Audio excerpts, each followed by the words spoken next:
Okay, so I believe you can show us around Well, sure. your cave and show us what you got, and then I can ask you a lot of things about mental manipulation and money and wealth and marketing. So this is literally living quarters above shop. Is really, you know, which is sort of very European and very early American. It's the way I grew up. So this is one big basement underneath the living quarters of one of our two houses, and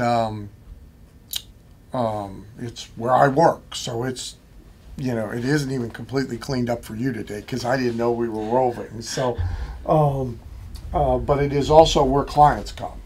Private clients. Yeah.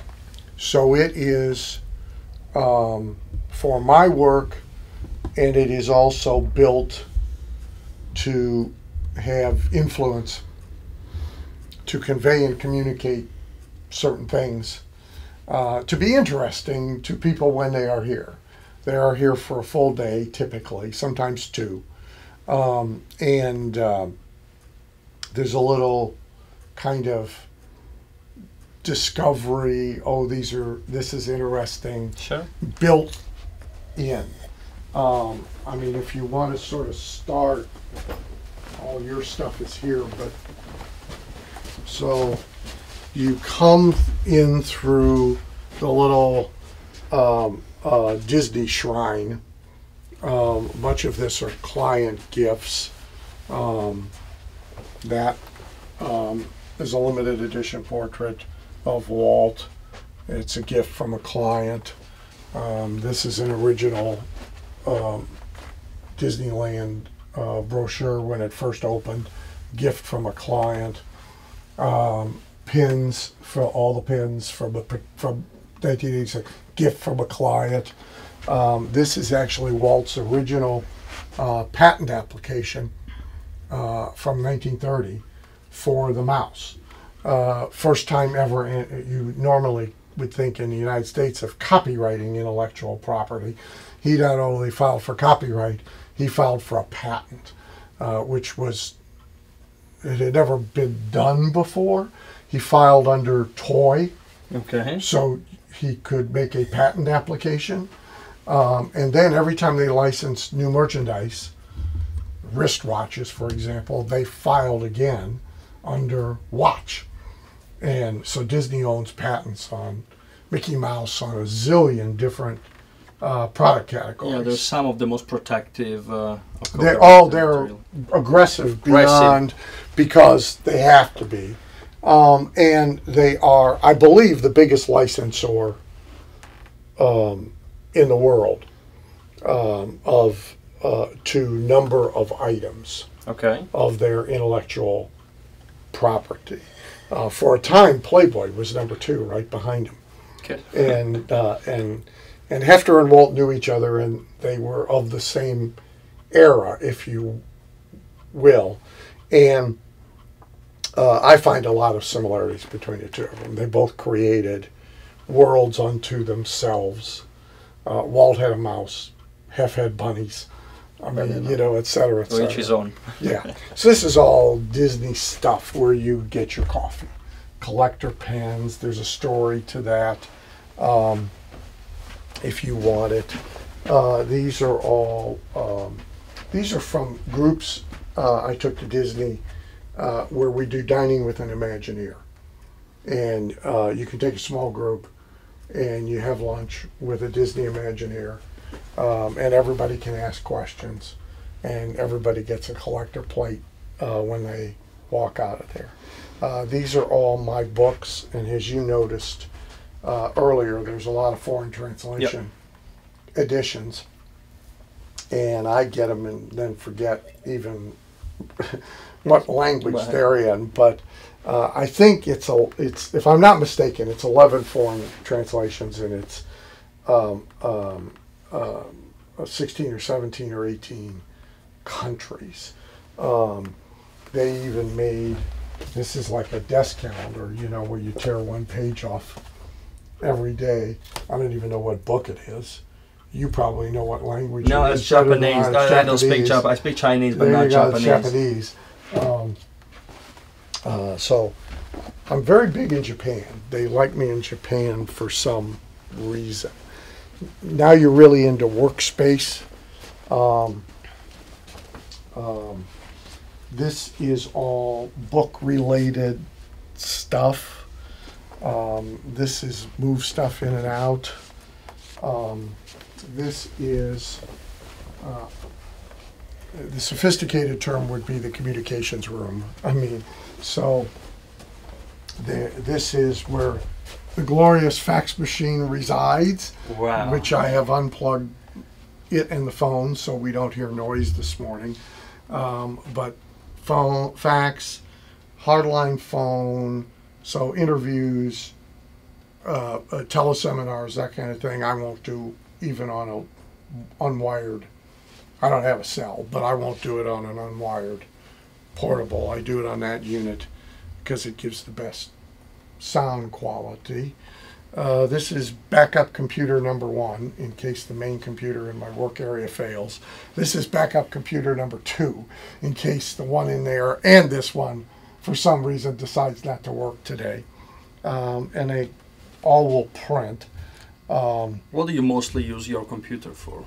Is that writing? Typewriter and file cabinet. Okay. And nothing else. I have no internet connection. No internet connection. None. Zero. And nor do I want one.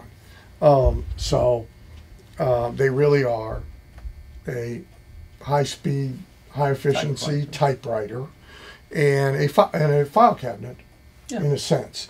Storage. And really nothing more. Of course, books up the wazoo. That's kind of a collector section from our field. Okay. Success education, self-improvement. Upstairs in the living quarters, there's a lot of first edition, really rare books, but some of these are relatively rare.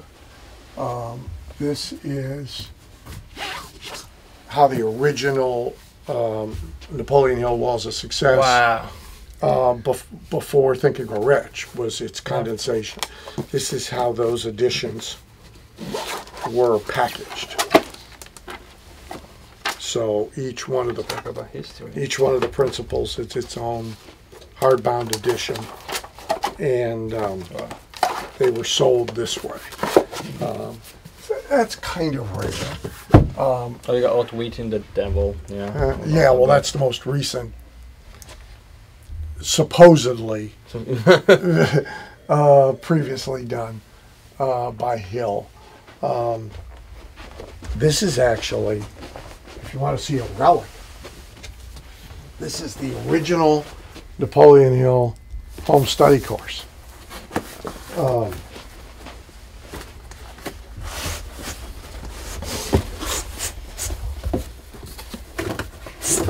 And this is not an uncommon packaging from our industry from the 50s and 60s, even into the 70s.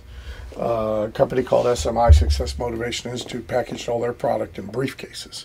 And each cassette was in its own little slot, and it came with a cassette player because not a lot of people had cassette players. So if you're going to sell them cassettes, you almost had to give them.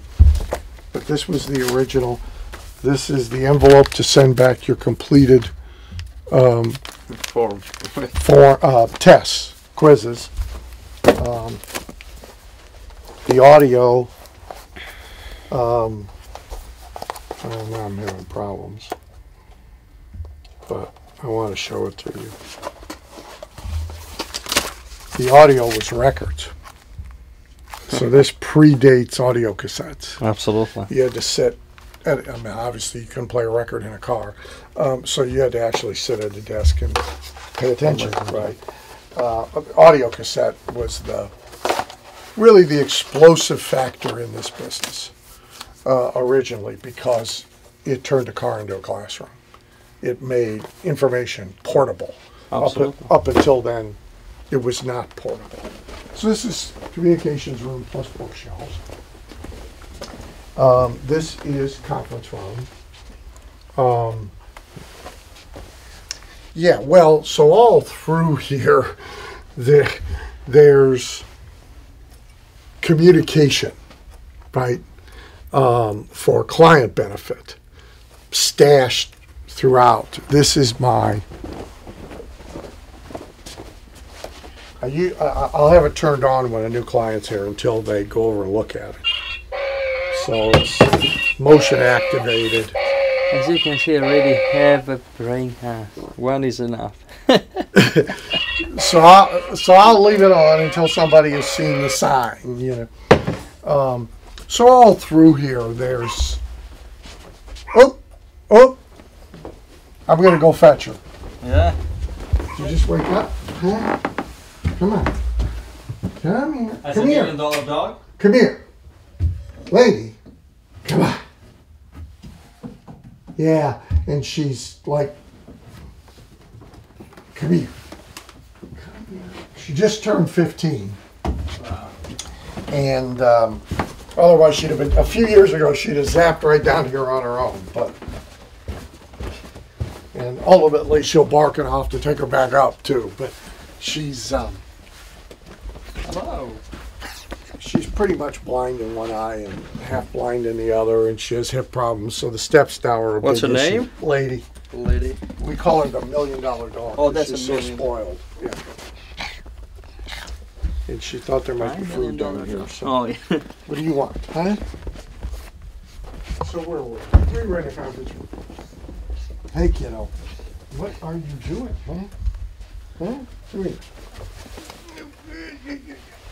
So you were telling us about the science and the communication kind of devices. There's a kind of get the message, right?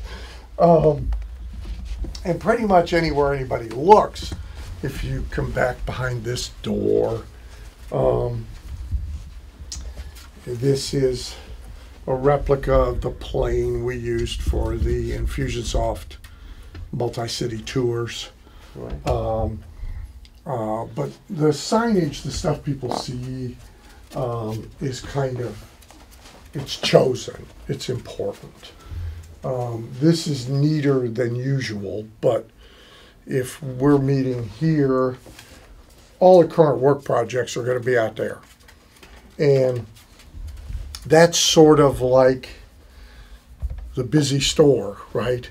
It's a visual representation that, gee, there's a lot going on. There's a lot of work in progress. Let's not waste this time. It's Yeah. time, you know. There's so people will wander around and they'll get the message. They'll find stuff they want to ask questions about. Okay. So you want clients to actually wander around your office and see what you got. Yeah. May provoke future work as well, because I might see, you know, boxes of work you're already doing or something. People will say, gee, can I get, you know. Copywriting. Yeah, maybe. this is, so there's a lot of this kind of stuff around. So this is a member of ours who bought herself a classic car with Kennedy money, drove it here all the way from Canada to get a picture of me sitting in it. So there's a lot of that stuff all through the all through the space. We will have back some time ago, I ran my mastermind meetings here. But I have a few clients who bring teams, so there'll be 7, 8, sometimes as many as 10 people here. We'll catch the horse race stuff on the way out because it's sort of weird. Here's where the actual work is done. Again, a ton of resource material. These shelves are actually double-sided, the ones behind you, so there's another whole row of shelves in the back. And this is the actual cockpit. So that's actually the main computer. And Typewriter. Typewriter. That's exactly correct, typewriter. And all of the, like that row on the top shelf is all thesauruses and dictionaries and the words that sell, advertising, thesauruses, all of the stuff that I would refer to routinely is within reach of either not having to stand up or standing up in space. So I will, on a writing day, be right there and pretty much not move for 4 or 5 hours at a time. And I may, if I'm up against deadline, unplug the phone. Not that I get very many incoming calls without them being preset anyway, but I will unplug the phone and I'll unplug the fax. And then there is zero interruption, zero disturbance. As you can see, there's no windows. There's one little one, yeah. But you can't really. So there's, I mean, it really is very cave-like. We'll hear the noise as we go along. That clock goes off every hour and makes noise. There's a lot of clocks because I work to self-imposed deadlines. This thing has been allocated an hour and a half and it's got to be done in an hour. So I'm really time conscious. Which in these days of social media interaction and Facebook and Twitter and Well, the phone going off every 2 minutes is crazy. people ask all the time how I'm so prolific. Yeah. How I outproduce everybody. Well, it's because I'm actually, when I work for an hour, I actually work for an hour. See, most people work for 3 minutes because they are constantly disrupted. I made the mistake in 1979 or 80 in a company I took over at that time with a bunch of employees of, at the time, a popular management idea was open door policy. Yeah. And I made the mistake of making a big to-do of taking the door off the president's office and mounting it on the wall and putting in an open door policy. And it almost killed me. I mean, then I'm getting there at 5 o'clock in the morning to get the real work done before the inmates arrive and begin their parade of nonsense, you know. So this didn't last very long, but I learned my lesson. And if you think about what people are doing to themselves today, they not only is the door open, they don't even have any walls. They're like constantly connected to this mental and emotional disruption. It is a disruption. Right. And it fries your brain. As So well. yeah. There's no possible way that you can do focused quality work. I don't care if you're talking to somebody on the phone for an important call, if you're writing, as I spend a third of my life doing, if you're sitting in here consulting. There's no way you can do good focused work if you're constantly wanting to check this thing or this thing is intruding. You see at a seminar, which we both do. Yeah. So people will be in the room for, let's say, 2 hours, dealing with whatever subject matter we're all involved in, right? And they get increasingly antsy about when the next break is. Not because they have to go to the bathroom, because they got to run out and check their stuff on their devices. Yeah. So their mind isn't even, they've paid thousands of dollars and they're not even focused. No, they're somewhere else. And they can't wait to run out and check their Facebook and check this and check that. I always make the point, you notice you don't see me doing that. I'm here all 3 days with everybody, and you don't see me doing that on a break. So who has their life in better condition, me or you? Because I could go 3 days I can sit here for 3 days and not be disturbed. Carla's on vacation right now at a beach house, but if she were here, the house would have to be on fire for her to come down here and bother me. And the dog will only come down and bother first thing in the morning and at lunch. Because she knows Yeah, not to bother him. Yeah. So that's the work area. And again, every resource that I might use routinely is within arm's length. So that little square is really, where the action is. The other vocation/hobby is racing horses. So these are all win pictures. We don't put up the pictures of the losses. These are all win pictures of the ones I drive. Now, I own a lot more, and other drivers drive them, but I drive every week. I have 3 drives tonight. They're standard breds. Most people are more familiar with thoroughbreds, the Kentucky Derby type of horse. Okay. This is its own breed, standard bred, and it's called harness racing. We have about 300 tracks in America. Okay. It's big in Australia, big in New Zealand, not much in Asia. Sweden and Norway have limited meets, and they race with them attached to sleds instead of wheeled sulkies. But this is actually the only homegrown American sport there is. We took everything else from somewhere else, including baseball. Oh, I didn't know that. Yeah, there was a precursor to baseball from which we borrowed. Wow. Thoroughbred racing came to us from Europe, from England. This actually began with farmers racing each other with their milk cart horses and their plow horses. And so this is a homegrown American sport. So how many horses do you own? It goes up and down. Right now it's about 22. And there's 7 right now that I'm driving. Okay. There's always a empty frame on the wall for the next win picture. Wow. Arnold Palmer, the great American golfer,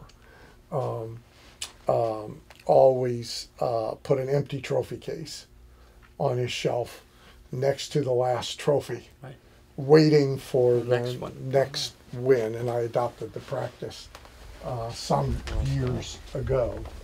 And we got some money here. Yeah, there's money stuff everywhere if you roam around. I mean, the 3 commonalities are really clocks, time, money, and items that convey, however eccentric it may be, a level of success. I mean, horse racing is there because I want to see it, but it's also there because it's my thing that my success makes possible. Yours might be a yacht. Yeah. Yours might be a plane. Yours might be big buildings, big fancy buildings. Mine is things you invest in that eat while you sleep. So how expensive is a horse? Because I used to have a horse as a child. I mean, these earn money. And you can, of course, run it loose or tight depending upon your objectives. But you're going to spend, well, first of all, the purchase price is only the beginning. It's like buying a boat, right? But these things will range in price from a few $1,000s, $3,000, $4,000, $5,000, to $200,000, $300,000, and everything in between. We have stuff in the barn right now. I just bought one 2 days ago for $25,000, and there's stuff in the barn that is only worth $3,000 or $4,000. The upkeep, the biggest expense is the vet bills, just as it is on human athletes. These are equine athletes, so think of them as football players or soccer players. So the older they get, typically, the more problems they have, but their bodies are under stress all the time. So they have knee problems, hip problems, digestive problems. This one can't sleep, etc., etc., etc. So the vet bills are the biggest expense. But if all in, vet bill, training bill, equipment, on and on, you're spending about $3,000 a month per horse. So I'm in the neighborhood of $1 million a year operation. Okay. And then that's mitigated by what they earn, by their purse earnings. You said mitigated, not Yeah. offset. Well, It's mitigated. you can make it offset, Okay, but I don't. Okay, no, I don't I get attempt it. it. Absolutely. But the money stuff, yeah, there's money stuff all through Is here. that real money? Well, the front and the back are. This is Okay. this is from a movie set. Okay. Right? It's very realistic looking. It is. But you can see Oh yeah, all right. it's all blank paper. This is $1 million bill. We actually did have them in the United States at one time. We do not now. These are gold-plated playing cards, made like $100 bills. These are called, and this is all horse stuff. These are called. They do something. Yeah, you just bumped into it Oh, on the wall. Don't worry about it. That's the first driver's check. Okay. Because I do race as a pro. I don't race as an amateur. So there's the first check. That was my first career win. Now that's all book stuff. That's awards for books. The psychocybernetics terminology for like the money stuff, the clocks, we call these psychological triggers. So and I call this in large, creating a success environment. So back to the interruption, right? So most people actually work in a failure environment and wonder why they struggle so much to get good results with what they do.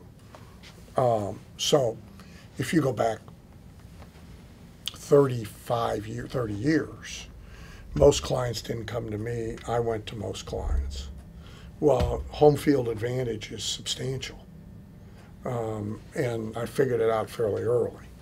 So I make clients come to me because I don't want to travel, but it also is its own home field advantage.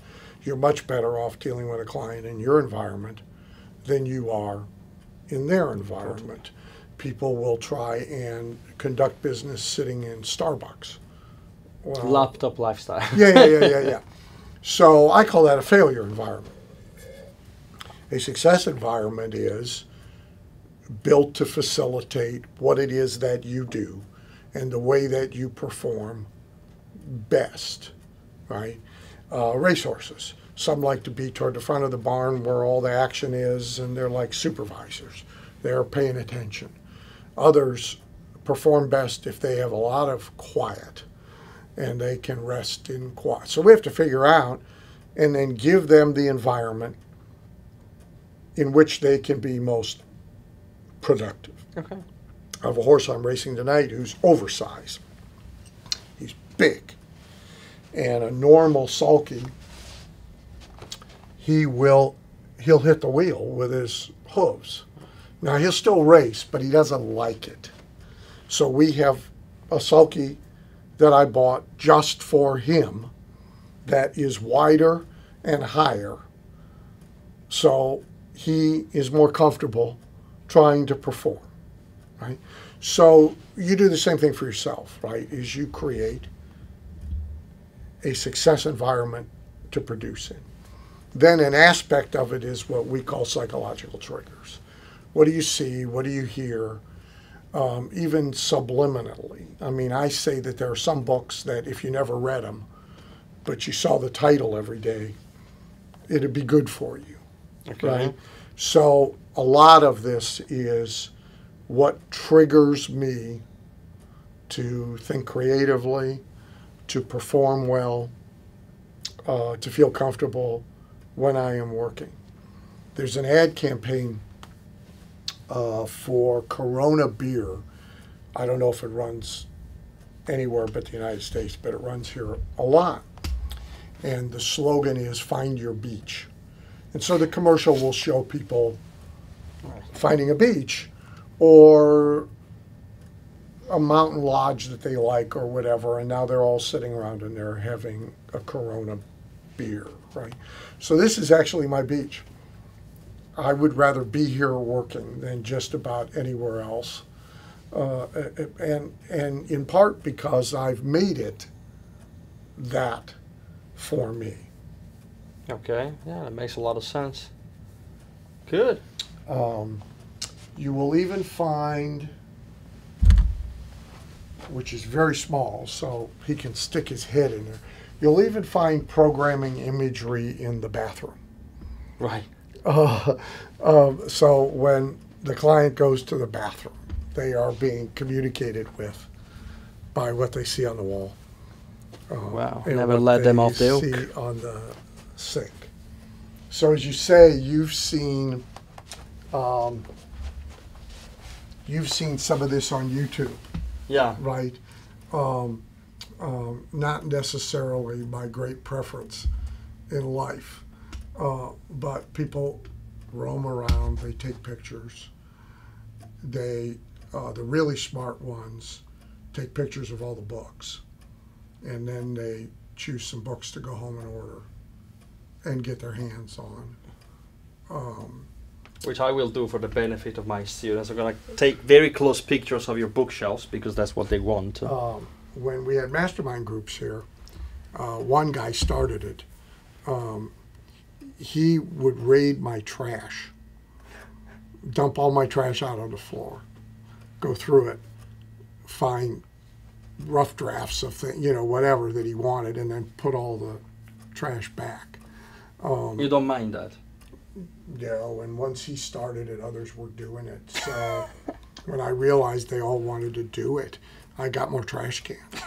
And for the 2 weeks before there was a mastermind group, I didn't empty the trash. So they all had their little activity that they wanted to indulge in on a break, and they thought they were getting away with something, but I don't care.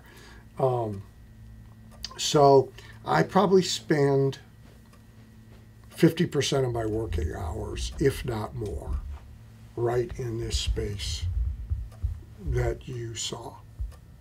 Okay. I will work. The back of the house is up against a little woods. There's a deck. I will work out on the deck some, but pretty much not. Pretty much right here. And I've gotten very good at getting everybody to come to me. So almost all the client meetings are here. The small group stuff is at one of two hotels 15 minutes from here. Yep. So that's like the worst commute. But mostly I've got a 3-minute commute from bed to bathroom to work area. Wow. Okay, so I think we can sit down at the table and have Sure. a bit of interview. Sure.